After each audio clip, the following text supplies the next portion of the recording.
بسم اللہ الرحمن الرحیم، السلام علیکم۔ یوٹیوب چینل پر طارق متین آپ کو خوش آمدید کہتا ہے۔ براڈ شیٹ کیس کا معاملہ اہم ترین ہوتا جا رہا ہے۔ اس پر جسٹس عصمت سعید صاحب جو ہیں وہ کام کریں گے، کام کر رہے ہیں۔ عمران خان صاحب نے کہہ دیا کہ وہ معصوم ترین آدمی ہیں اور اب وہ اس پر کام کریں گے۔ اہم ترین اس لیے ہو رہا ہے کہ صرف براڈ شیٹ پر کام نہیں ہوگا، اس کے ساتھ ساتھ حدیبیہ پیپر ملز کیس پر اور سر محل پر بھی کام ہوگا۔ یہ بہت اہم ہے۔ حدیبیہ پیپر ملز مسلم لیگ نون کا پاناما پلس ہے، سر محل پاکستان پیپلز پارٹی کا پاناما پلس ہے۔ ان دونوں پر تو میں آتا ہوں کہ پاناما پلس کیوں ہیں، لیکن اس سے پہلے جو میں آپ سے بات کر رہا ہوں تھمبنیل میں کہ لندن سے آنے والی خبریں، جنگ، جیو، دا نیوز کی ان خبروں پر مریم نواز شریف صاحبہ کی خوشی اور غلط کیا، اس بارے میں آپ کو بتاتے ہیں۔ دیکھیے، براڈ شیٹ کے اس معاملے پر پاناما پلس کی جو بات ہے اس کے بارے میں آپ کو بتاؤں کہ حدیبیہ پیپر ملز کیس یہ 2010 کی بات ہے، 99 کی بات ہے، مشرف صاحب کے دور کی بات ہے، اور یہ جو ہے پاناما پلس اس لیے ہے کہ یہ hundreds of millions of rupees کا کیس ہے، اور اسی طرح سے سری محل بہت بڑا کیس ہے۔ ان کی مالیت پاناما سے زیادہ ہے۔ پاناما میں جو ایون فیلڈ اپارٹمنٹس ہیں ان کی بات ہو رہی ہے، لیکن یہ جو جائیداد ہے یہ کہیں زیادہ ہے۔ اور اب میں آپ کو ایک اور چیز بتاؤں کہ آپ آنے والے دنوں میں اس جملے کو لکھ لیجئے۔ میں اس سے پہلے کئی خبریں الحمدللہ آپ کو ایسی دے چکا۔ فیاض حسین چوہان صاحب جو ہیں وہ جب ان کی وزارت تبدیل ہوئی پنجاب میں، تو اس سے پہلے میں نے آپ کو دیا تھا کہ پنجاب میں تبدیلی آ رہی ہے، اور 3 روز پہلے میں نے جب یہ خبر دی آپ کو تو یہ خبر درست ثابت ہوئی تھی۔ اسی طرح سے اب ایک جملہ لکھ لیجئے کہ آنے والے دنوں میں مسلم لیگ نون کی قیادت، شریف خاندان، مسلم لیگ نون کے لوگ یہ کہیں گے کہ ہم اپنے بزرگوں کی قبروں کا ٹرائل نہیں ہونے دیں گے۔ یہ جملہ عام طور پر آپ پاکستان پیپلز پارٹی سے سنتے ہیں کہ ہم بے نظیر بھٹو شہید کی قبر کا ٹرائل نہیں ہونے دیں گے، لیکن آنے والے دنوں میں آپ یہ جملہ مسلم لیگ نون سے بھی سنیں گے جب حدیبیہ پر کام ہوگا۔ حدیبیہ میں ان کے بڑوں کے نام ہیں، میاں شریف مرحوم، عباس شریف مرحوم، دیگر لوگ، ان بڑوں کے نام ہیں، اور پھر ان کے ساتھ ساتھ ان کے مریم کے بڑوں کے بھی نام ہیں۔ تو یہ سب اس میں نامزد ہیں۔ مریم خود نامزد ہیں، حسین نواز نامزد ہیں، نواز شریف نامزد ہیں، شہباز شریف نامزد ہیں، حمزہ شہباز نامزد ہیں، اور ان کے بڑے نامزد ہیں۔ سر محل پاکستان پیپلز پارٹی کا پاناما پلس ہے، ان کی مالیت اس سے زیادہ ہے جو پاناما میں ہمارے سامنے ہے۔ تو یہ تو ہمارے سامنے آئے گا، اور اب یہ اور شور مچائیں گے، یہ چیخیں ابھی اور بلند ہوں گی۔ لیکن براڈ شیٹ پر ہو کیا رہا ہے اس وقت؟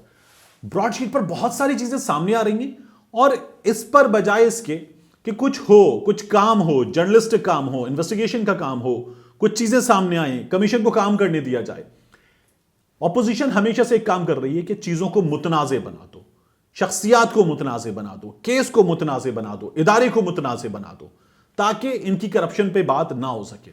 براڈ شیٹ میں بھی یہی ہوا ہے، کاوے موسوی کو متنازع بنا دو، براڈ شیٹ کو متنازع بنا دو، اس کے ساتھ ساتھ متنازع بنا دو جسٹس عصمت سعید شیخ صاحب کو، اور متنازع بنا کر ان کے خلاف ہی ایک واویلا، ایک پروپیگنڈا شروع کر دو۔ یہی اس وقت بھی ہوا ہے۔ اب براڈ شیٹ کے معاملے میں مریم نواز شریف صاحبہ یہ کہہ رہی ہیں کہ نواز شریف پھر سرخرو ہو گیا۔ ایک تو یہ نواز شریف صاحب جو ہیں وہ جتنے زیادہ کنوکٹڈ نظر آ رہے ہوتے ہیں اتنی زیادہ سرخرو نظر آتے ہیں شریف خاندان کو۔ یہ پہلے مٹھائی کھا لیتے ہیں، بعد میں پھر یہ شور مچاتے ہیں، تو سرخروئی کے بعد یہی ہوتا ہے۔ براڈ شیٹ کے تنازع میں کیا ہوا ہے؟ مریم نواز شریف صاحبہ نے 2 چیزوں پر ریلائی کیا ہے۔ ایک ہے جنرل امجد صاحب کا بیان، اور ایک بیان ہے براڈ شیٹ کے معاملے میں فاروق اعظم صاحب کا۔ جنرل امجد صاحب نیب کے چیئرمین تھے، اور فاروق اعظم صاحب نیب کے پروسیکیوٹر جنرل تھے۔ اب جنرل امجد صاحب نے لندن کی عدالت میں بیان دیا اور کہا کہ براڈ شیٹ جو ہے وہ جھوٹ بول رہی تھی ہم سے، براڈ شیٹ نے ایمانداری سے کام نہیں کیا تھا۔ جنرل امجد صاحب نے کہا کہ براڈ شیٹ کو ہم نے جو ٹاسک دیے تھے براڈ شیٹ نے پورے نہیں کیے۔ لندن کی عدالت میں انہوں نے یہ بیانات دیے، اور ان بیانات پر شریف خاندان نے کہا کہ دیکھیں جو نیب کے چیئرمین تھے وہ بھی بتا رہے، نواز شریف سرخرو۔ پھر براڈ شیٹ کے بارے میں فاروق اعظم خان صاحب کا بیان سامنے آیا۔ فاروق اعظم خان صاحب کے بیان میں وہ جو $1 ارب کی بازگشت ہے اس کی بات ہے، اور یہ جیو کی خبر ہے۔ مریم نواز شریف صاحب نے اس کے اسکرین شاٹ شیئر کیے ہیں اور لکھا ہے سنتا جا شرماتا جا۔ اب پہلے یہ سنیے کہ فاروق اعظم خان صاحب کے کس بیان پہ مریم نواز شریف صاحبہ ریلائی کر رہی ہیں جیو نیوز کی اس خبر میں۔ پہلا اسکرین شاٹ ہے، براڈ شیٹ اور نیب تنازع سے متعلق نئے حقائق سامنے آ گئے۔ دوسرا ہے نواز شریف اور ساتھیوں کے $1 ارب بیرونی اثاثوں کا اندازہ قیاس آرائی پر مبنی تھا۔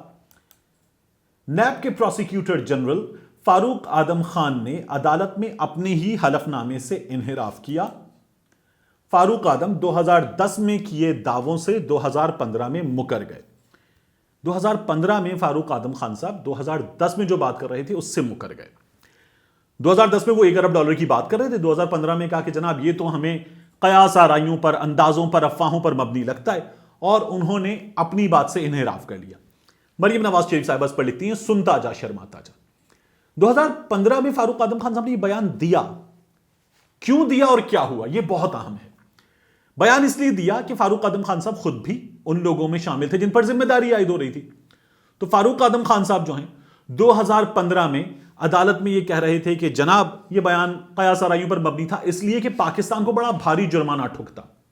اب اس پوائنٹ کو یاد رکھیے گا کہ فاروق اعظم صاحب یہ اس لیے کر رہے تھے کہ پاکستان کو بڑا بھاری جرمانہ ٹھکتا، اور جب وہ یہ کہہ دیتے کہ جناب براڈ شیٹ نے کچھ نہیں کیا، یہ اندازہ قیاس آرائیوں پر مبنی تھا، نواز شریف کی $1 ارب کی جائیداد، باقی جائیدادیں، کچھ نہیں نکلا، تو پاکستان جو اس جرمانے سے بچ جاتا۔ لیکن فاروق اعظم نے جو بات کی، جس پر مریم نواز شریف صاحبہ بھروسہ کر رہی ہیں، انحصار کر رہی ہیں، کیا عدالت نے مان لی؟ عدالت نے مان لی ہوتی تو پاکستان کو جرمانہ نہ ہوتا، براڈ شیٹ کے حق میں فیصلہ نہ ہوتا، پاکستان کے نیب کے خلاف فیصلہ نہ آتا۔ عدالت نے نہیں مانی، فاروق اعظم کی بات بھی اور جنرل امجد کی بات بھی عدالت نے نہیں مانی۔ عدالت نے کہا براڈ شیٹ نے ٹھیک کہا ہے، براڈ شیٹ نے کرپشن کے اثاثے ریکور کرنے میں پاکستان کی ہیلپ کی۔ کس کی کرپشن؟ نواز شریف کی۔ اثاثے ریکور کرنے میں پاکستان کی ہیلپ کی، تو براڈ شیٹ کو اس کا حصہ دیں۔ براڈ شیٹ نے کام کیا، کرپشن پہ کام کیا، میاں نواز شریف کی کرپشن پہ۔ اگر فاروق اعظم خان کا بیان درست مان لیتی تو براڈ شیٹ کے کام نہ کرنے کی بات کو مان لیتی، اور پھر عدالت براڈ شیٹ کے حق میں فیصلہ نہ دیتی۔ تو عدالت نے فاروق اعظم خان کی بات نہیں مانی، جنرل امجد کی بات نہیں مانی۔ یہ ہے مریم نواز شریف صاحبہ کے مبینہ سچ کا خلاصہ، ورنہ فیصلہ پاکستان اور نیب کے حق میں آتا، کاوے موسوی کے حق میں نہیں جاتا۔ یہی بات کاوے موسوی نے مجھے انٹرویو دیتے ہوئے کہی، اور انہوں نے کہا، جب میں نے ان سے پوچھا کہ جنرل امجد کی آپ بڑی تعریف کرتے تھے، جنرل امجد نے تو بعد میں عدالت میں آپ کے بارے میں کہا کہ آپ اور براڈ شیٹ ان سے جھوٹ بولتے ہیں، تو اس موقع پر کاوے موسوی نے کہا کہ ٹھیک ہے، جنرل امجد نے یہ بات کی، لیکن کیا یہ بات مان لی گئی؟ سر اینتھنی ایونز نے، جج نے، کیا فاروق اعظم کی، جنرل امجد کی بات مانی؟ نہیں مانی۔ انہوں نے براڈ شیٹ کی بات پر ریلائی کیا، انحصار کیا، اور براڈ شیٹ کے حق میں فیصلہ دیا، ورنہ فیصلہ نیب اور پاکستان کے حق میں آتا۔ تو کرپشن پہ کام ہوا۔ وہ تو یہ کہتے ہیں کہ ہم کام کر رہے تھے، لیکن مشرف نے ڈیل کر لی تھی، مشرف نے ڈیل کی، اور مشرف کی ڈیل کی وجہ سے نواز شریف کو ٹارگٹ لسٹ سے نکال دیا گیا۔ براڈ شیٹ سے کہا گیا نواز شریف کے خلاف کام نہ کریں۔ جیسے ہی یہ کہہ دیا گیا تو نواز شریف صاحب براڈ شیٹ کی لسٹ سے آؤٹ ہوئے اور بچ گئے، اور ہم نے اپنا کام روک دیا۔ ہم چلے گئے عدالت کہ جناب ہم تو کام کر رہے تھے، ہم سے کام لے کے ہمارے کام کے ہمیں پیسے نہیں دیے ہیں، ہمارے معاہدے کو یک طرفہ طور پر ختم کر دیا ہے۔ اسی لیے عدالت نے براڈ شیٹ کے حق میں فیصلہ دیا ہے، اور یہ مریم نواز شریف صاحبہ کے دعوے کا خلاصہ ہے۔ ملتے ہیں آپ سے اگلے ویڈیو۔